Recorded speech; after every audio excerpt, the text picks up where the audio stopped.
Hi friends. अधिकतर लोग शहरों में रहते हैं या शहरों में रहने की इच्छा रखते हैं। बहुत सारे लोग शहरों में बहुत दिनों से रह रहे हैं और बहुत सारे लोग इस तरह से प्रयासरत हैं कि वो किसी शहर में रहे। लेकिन जब आप शहरों की ओर जाते हैं तो देखते हैं कि कुछ लोग शहर के मुख्य इलाकों में रहते हैं, कुछ शहरों से दूर रहते हैं, कुछ लोग शहरों के बहुत ज्यादा दूर रहते हैं लेकिन कहते हैं कि वो शहर में रहते हैं। आखिर ये क्या होते हैं? दूसरी बात कि आप जिन शहरों में रहते हैं या जिन शहरों के पास रहते हैं वो शहर किस प्रकार का है? रेलवे का शहर है। रेलवे का शहर का मतलब हुआ कि वैसे शहर जहां पे रेलवे बहुत महत्वपूर्ण भूमिका निभाता है उस शहर को चलाने में, बसाने में। कोई धार्मिक या सांस्कृतिक शहर है, कोई राजधानी वाला शहर है, या कोई औद्योगिक शहर है। यदि वो औद्योगिक शहर है तो वो कितना बड़ा औद्योगिक शहर? कोई छोटा औद्योगिक शहर है, या बड़े उद्योग जो बने हैं उन पर आश्रित छोटा सा औद्योगिक शहर? चकरा गया ना? शहर का नाम सुनने तो अच्छा लगा, जब इस तरह की चीजें आई तो गड़बड़ा गए।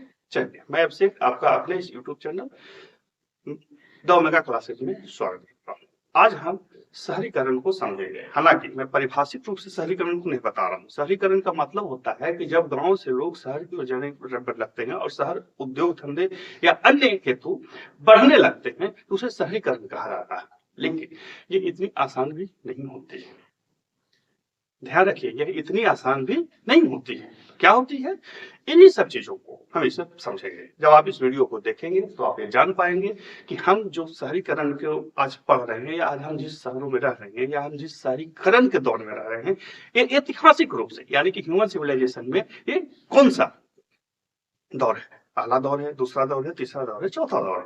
परीक्षाओं में प्रश्न से कैसे पूछते हैं वो मैं बताते चलूंगा और साथ ही मैं आपको ये बता दूंगा कि विभिन्न दौरों में जो शहरीकरण हुआ उसके लिए मुख्य कारक क्या थे। इसके अलावा ये आपके सोचने के लिए कि आप जब शहरों में आते हैं तो अपने गांव से उसमें अंतर कैसे पाते हैं। सामाजिक रूप से अंतर पाते हैं, जातिगत भेद में अंतर पाते हैं, अर्थव्यवस्था में अंतर पाते हैं, किस चीजों में अंतर पाते हैं। बहुत सारे लोग रोना रोते रहेंगे कि शहरों में ये महंगा है, शहरों में रहने में ये दिक्कत है, शहरों में वो लगे, लेकिन फिर भी गांव से लोग शहर क्यों आते हैं? क्यों आते हैं? क्योंकि शहर में व्यक्तिगत जीवन की बहुत ज्यादा स्वतंत्रता होती है, जाति और सामाजिक बंधन बहुत ढीले होते हैं, है ना? चलिए, इन्हीं सब चीजों को देखते हुए आते हैं। सबसे पहले हमने क्या लिख रखा है इसको देखिए। हेडिंग है, जो हेडिंग है इसी से समझिए और इसी चीज को हमने यहाँ पे रखा है। भारत में शहरीकरण, ऐतिहासिक विकास, वर्तमान चरण और भविष्य की दिशा। ऐतिहासिक विकास, वर्तमान, दो बार वर्तमान लिख दिया नहीं, एक ही बार लिखेगा। ऐतिहासिक विकास, वर्तमान चरण और भविष्य की दिशा। यानी कि आज इस वीडियो में भारतीय शहरीकरण में तीन चीजों को देखेंगे। पहला ऐतिहासिक विकास, वर्तमान की स्थिति और भविष्य की दिशा। ठीक है, आइए सबसे पहले देखते हैं। भारत में शहरीकरण एक सतत ऐतिहासिक प्रक्रिया। याद रखिए, सतत, सतत मतलब रेगुलर। भारत जो है बहुत ही पुराना देश है और भारत की सबसे बड़ी विशिष्टता यह है कि यह रेगुलर बसा हुआ देश है। ऐसा नहीं है कि पहले बसा फिर उजड़ गया फिर, ऐसा नहीं। रेगुलर मतलब ऐसा सिविलाइजेशन आपको दुनिया में बहुत ही कम मिलेंगे। चाइना वगैरह है, बाकी जो है वो खत्म हो गए या खत्म कर दिए गए। भारत में चीज नहीं है। भारत में शहरीकरण एक सतत ऐतिहासिक प्रक्रिया है जिसे व्यापक रूप से 4 चरणों में देखा या समझा जाता है। कहीं कहीं पे 3 चरण मिलेगा, 0, 3, लेकिन हमने 3 को नहीं रखा, हमने 4 रखा है। 4 कैसे रखा है मैं आगे बता दूंगा 4 चरण क्यों है। अब परीक्षाओं में आपसे पूछेगा कि बुद्ध के दौर में शहरीकरण की कौन सी अवस्था थी? गड़बड़ा देंगे। चलिए ठीक है, अगला प्रश्न मैं पूछता हूं।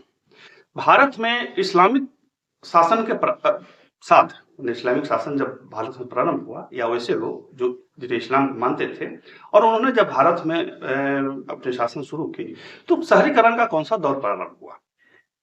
अंग्रेजों ने जो भारत में शहर बसाए वो किन मुख्य आधारों पर शहर बसाए? शहर ऐसे नहीं बसते, ऐसा नहीं कि कोई राजा घोषणा कर दिया शहर बन जाएगा, नहीं। वहां कुछ ना कुछ चीजें होती हैं। जब आप जानेंगे समझेंगे तो फिर बहुत सी चीजों का जो आप अंधश्रद्धा रखते हैं या अंधविश्वास रखते हैं वो चीजें आपके दिमागी पर्दे से हट जाएंगे। चलिए आइए देखते हैं। भारत में वर्तमान में शहरीकरण की चतुर्थ अवस्था है। अब आपसे कोई प्रश्न पूछ दे कि भारत में शहरीकरण का वर्तमान में कौन सा अवस्था है, तो चतुर्थ अवस्था, फोर्थ फेज है। अर्बनाइजेशन का फोर्थ फेज है, शहरीकरण का चौथा अवस्था है।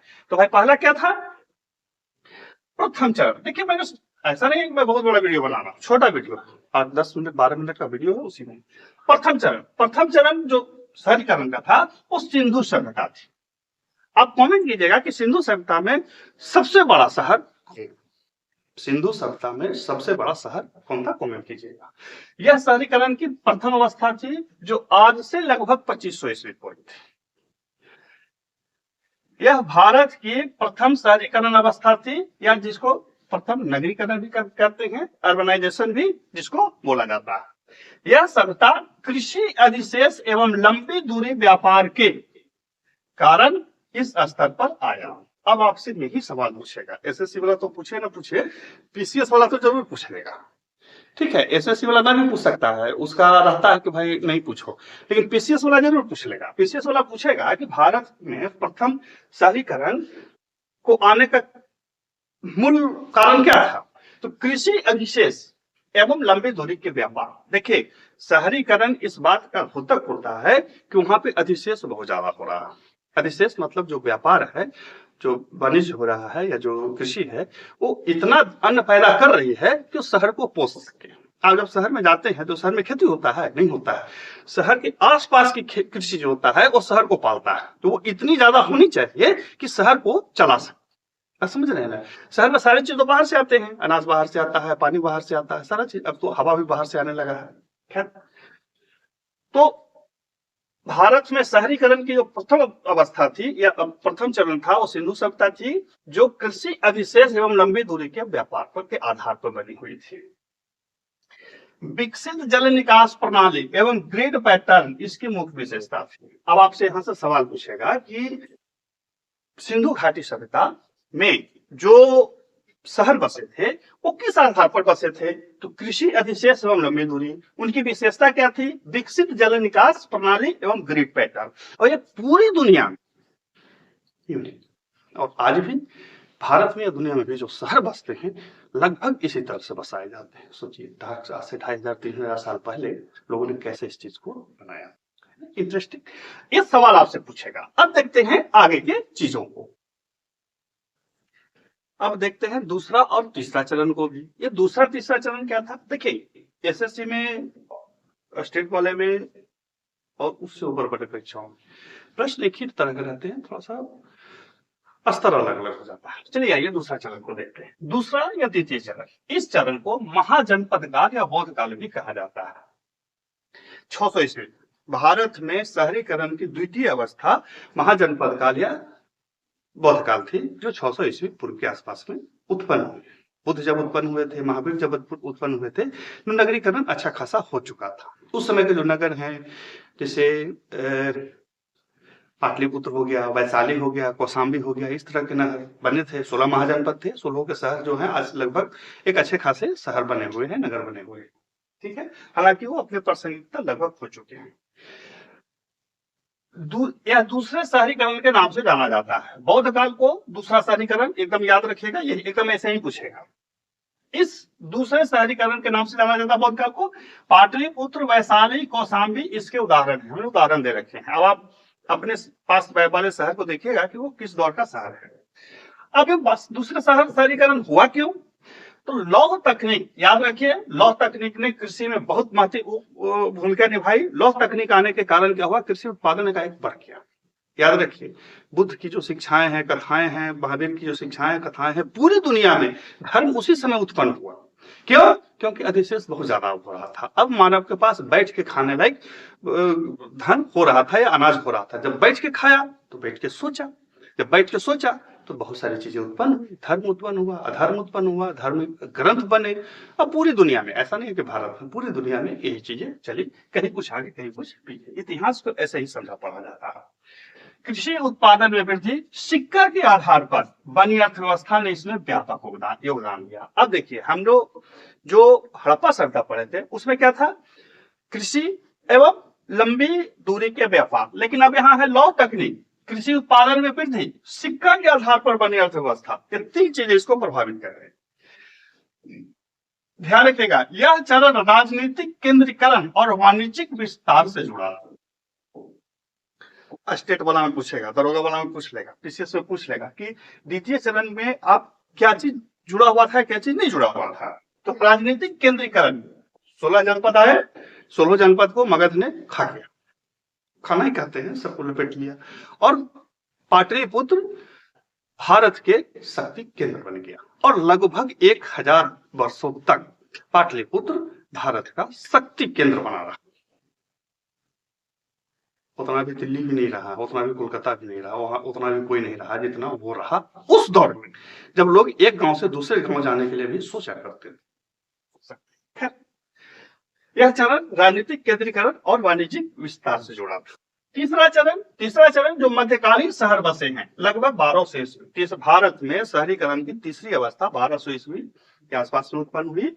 दिल्ली, आगरा, फतेहपुर सीकरी, इस दौर के शहरीकरण के बचे हुए शहर है या बने हुए शहर है। ये जो शहर दिल्ली, आगरा, फतेहपुर जो बनते थे, यह प्रशासनिक एवं सैन्य केंद्र थे। कुछ शहर धार्मिक एवं सांस्कृतिक शहर थे। याद रखिए, धार्मिक एवं भारत में जितने भी धार्मिक और सांस्कृतिक शहर हैं, लगभग इसी दौर में बने थे।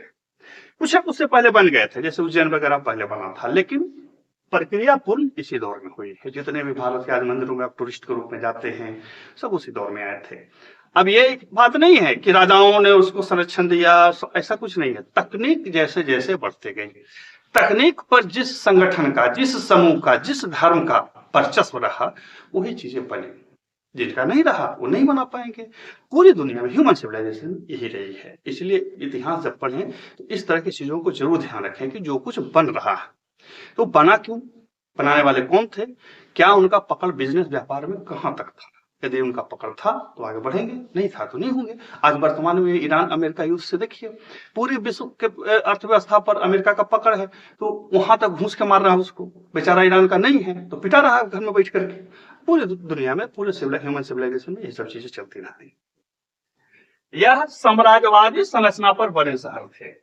मध्यकालीन शहर जो बने थे वो साम्राज्यवादी संरचना पर बने हुए शहर थे। इनकी मूल प्रवृत्ति जो थी वो साम्राज्यवादी संरचना पर बनी हुई थी। अब इसके आगे की चीज को अब देखिए, चौथे चरण को। ये चौथा चरण क्या कहता है? चौथा चरण जो है वो ब्रिटिश काल से आधुनिक में, और हमने इसको सीधा सीधा एकदम फैक्ट लाइक रखा है। आधुनिक औद्योगिक शहरीकरण। आधुनिक मतलब नए बने शहर, और औद्योगिकीकरण, जो शहर उद्योग के आधार पर बन गए। लेकिन उद्योग के आधार पर दो तरह से बने, एक आजादी से पहले, एक आजादी के बाद। तो आपको इन दोनों में थोड़ा सा डिफरेंस देखना होगा। औपनिवेशिक काल से वर्तमान तक इनका प्रारंभ ब्रिटिश शासन के दौर में हुआ। भारत में चतुर्थ शहरीकरण ब्रिटिश काल में प्रारंभ हुआ। इनमें बंदरगाह शहर जैसे मुंबई, चेन्नई, ये सब बंदरगाह शहर है। मछलीपट्टनम, ये सब क्या था? बंदरगाह शहर था। गोवा का इतना क्यों बढ़ा? क्योंकि वो बंदरगाह थे। पूरी दुनिया का ट्रेड जो यूरोपीय शक्तियां थी बंदरगाहों के आधार पर कर रही थी, तो उस शहर बने। एक चीज और ध्यान रखिएगा कि जो शहर बने हैं, जो शहर बने थे या जो शहर बन के लगभग घिस चुके, वो एक समय व्यापार के केंद्र हुआ करते थे। पाटलिपुत्र जो था वो व्यापारिक मार्ग को कंट्रोल करके ही बना था। वैशाली गंगा के व्यापारिक को कंट्रोल करके ही बना था। अवंती की राजधानी थी, या उज्जैन जो था वो व्यापारिक मार्ग पर ही बना हुआ। पुरुषपुर यानी कि पेशावर जो था वो व्यापारिक मार्ग के आसपास ही था। तो जैसा व्यापार वैसा शहर। अब फिर वही शहर जो होते हैं धार्मिक सांस्कृतिक रूप ले लेते हैं, और हम ये समझते हैं कि ये तो शाश्वत काल से चला है। नहीं, एक इतिहास पढ़ने वाले विद्यार्थी के आप नजरिए से देखें, और यदि आप जागरूक पढ़ने वाले हैं तो आपको देखना पड़ेगा कि जो शहर बना था उसके मूल में क्या था। तो सबसे बड़ी बात होती है कि किसी भी शहर के बनने में जो सबसे मूल होता है व्यापार, क्या वो व्यापारिक मार्ग पर बना है या व्यापारिक अधिशेष के आसपास में बना हुआ है। यदि ऐसा नहीं है तो नहीं होगा। आज न्यूयॉर्क है दुनिया का क्या बोलते हैं व्यापार का सबसे बड़ा ताकत क्षेत्र बना हुआ है, लेकिन पहले तो न्यूयॉर्क नहीं था। 1000 साल भी वो नहीं रहेगा। व्यापार बदलेगा, चीजें बदल जाएंगी, ये नियम है।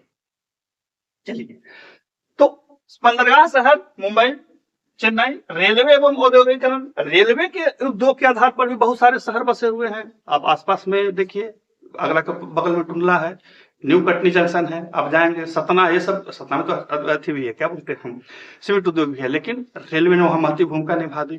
आप अपने आसपास बहुत सारे ऐसे देखिएगा छोटे छोटे जगह हैं जहाँ सिर्फ रेलवे के कारण ही वो शहर बसा हुआ है। बिहार झारखंड में है तो गोमो रेलवे के आधार पर ही बसा हुआ है। इस तरह से शहर जो होते हैं उस रेलवे औद्योगिकरण के कारण बन गए। सार्वजनिक क्षेत्र उद्योग आजादी के बाद भारत सरकार ने बहुत सारे सार्वजनिक क्षेत्र के उद्योग लगाए, जैसे भिलाई के नाम सुने हैं ना आपका। मैं जहां पे रहता हूँ वहां पे मूरी एक जगह है, एल्युमिनियम का वहां होता है। इस तरह से बहुत सारे क्षेत्र, सारे छोटे छोटे, कुछ बड़े भी हो चुके हैं। ये शहर सार्वजनिक क्षेत्र के उद्योग के आधार पर बने हैं। अगला है आईटी एवं सेवा क्षेत्र पर बने शहर। आईटी एवं सेवा क्षेत्र जैसे मंगलुरु, हैदराबाद, ये सब इसी के शहर बने। इसके अलावा बहुत सारे शहर जो होते हैं वो कागज के आधार पर बन जाते हैं। कागज उद्योग है उस पर बन गया, बुनकरी उद्योग चल रहा है उसके आधार पर शहर बन गया। यानी कि शहरीकरण को बैक करने वाले कुछ न कुछ कारक होते हैं। बैक मतलब यहाँ आगे बढ़ाने के लिए कुछ न कुछ कारण होते हैं और उन्हीं कारण पे शहर बसते हैं और उसी आधार पे उस शहर का जो आपको सामाजिक व्यवस्था, राजनीतिक व्यवस्था, धार्मिक व्यवस्था मिलेगी। यही आप कभी सोचे हैं कि भारत के जो विभिन्न धर्म हैं, क्षेत्र हैं, उनमें विभिन्न धर्म रहते हैं। कहीं के फला जी मशहूर हैं, कहीं के चिल्ला जी मशहूर हैं, कहीं के ढेकना जी मशहूर होते हैं। ये दर्शाता है कि हमारे यहाँ किस तरह से चीजें कैसे प्रभावित होती हैं, और हमारे यहाँ ही नहीं पूरी दुनिया में। चलिए, विश्व 11 की जनगणना के तहत भारत की 31.16% आबादी शहरी है। हालांकि इसका जरूरत नहीं था लेकिन पूछता है तो दे दिया है। जिनका जीडीपी में योगदान 60 से 65% है। अब आप इसमें से कमेंट करके बताइएगा कि हमने ये जो बताया है इसमें सबसे चमकदार शहर कौन मिलता है। मुंबई जो बंदरगाह शहर है, या बेंगलुरु या हैदराबाद जो आईटी और सेवा पर बने हुए शहर है। आप कहाँ रहना पसंद करेंगे, है ना। सिनेमा वाला छोड़ दीजिएगा, उसके बाद पूछ रहे हैं भारत में शहरीकरण की त्वरित वृद्धि अवस्था में। भारत में शहरीकरण त्वरित वृद्धि की अवस्था में है। त्वरित वृद्धि की अवस्था में है। त्वरित, अब ये क्या होता है, यहां से एसएससी वाला सवाल पूछेगा। भारत में शहरीकरण त्वरित वृद्धि की अवस्था में है। अब एक है क्या त्वरित वृद्धि क्या होता है, एसएससी वाला यहां से सवाल पूछेगा। अब क्या है सवाल, सो देखिए। यह सिद्धांत यानी कि शहरीकरण के त्वरित वृद्धि का सिद्धांत किंग्सले डेविस ने दिया था। किंग्सले डेविस जो थे उन्होंने सिद्धांत दिया था जिसमें बताया था कि कोई भी शहर की धीमी शुरुआत होती है और उसके बाद वो तीव्र अवस्था में चली जाती है और वहां आकर के संतृप्ति को प्राप्त कर लेती है। हाँ, कोई भी शहर सबसे पहले धीमा शुरुआत होगा, फिर तीव्र वृद्धि हो जाएगा और उसके बाद फिर संतृप्ति की ओर चली जाएगी। संतृप्ति मतलब वो शहर पूरा फुल लगेगा, एकदम न्यूयॉर्क जैसा। भारत अभी त्वरित वृद्धि की अवस्था में है, संतृप्ति प्राप्त नहीं किया है। इसलिए भारत के शहरों में जाएंगे तो बहुत सारी चीज आपको दिखेगा, ग्रामीण सुगंध भी आएगा, कोई और शहरीकरण भी दिखेगा और उनके बीच का इलाका दिख जाएगा। क्यों? क्योंकि हम अभी त्वरित वृद्धि की अवस्था में, भारत अभी तीव्र वृद्धि में, भारत के शहरीकरण अभी तीव्र वृद्धि में। एसएससी वाला यहाँ से पूछेगा। ये फैक्ट है, ये तो फैक्ट अब 11 का था, 15 साल हो गया, पुराना हो गया, अब नए फैक्ट है, लेकिन 11 के जनगणना के अनुसार हमने दिया है। ये बंदरगाह शहर हमने बताया और ये चीज बताया। लेकिन संक्षेप में आपको बता दूं कि शहरीकरण अपने आप में एक सामाजिक सांस्कृतिक बदलाव का द्योतक होता है। भारत जैसे देश में जहां जातियों के अंदर उपजातियां, उपजातियों के अंदर उपजातियां होती हैं, शहरीकरण या शहर लोगों को, ग्रामीण लोगों को इसलिए लुभाते हैं कि वहां ये सब बंधन ढीले होते हैं और व्यक्तिगत स्वतंत्रता ज्यादा होती है, इसलिए लोग शहरों की ओर जाते हैं। अब इन शहरों में कौन से शहर किस तरह के होते हैं, इसके लिए हमने अलग वीडियो बना रखा है, उसी पर बात करेंगे। फिर मिलते हैं अगले वीडियो में, तब तक के गुड बाय।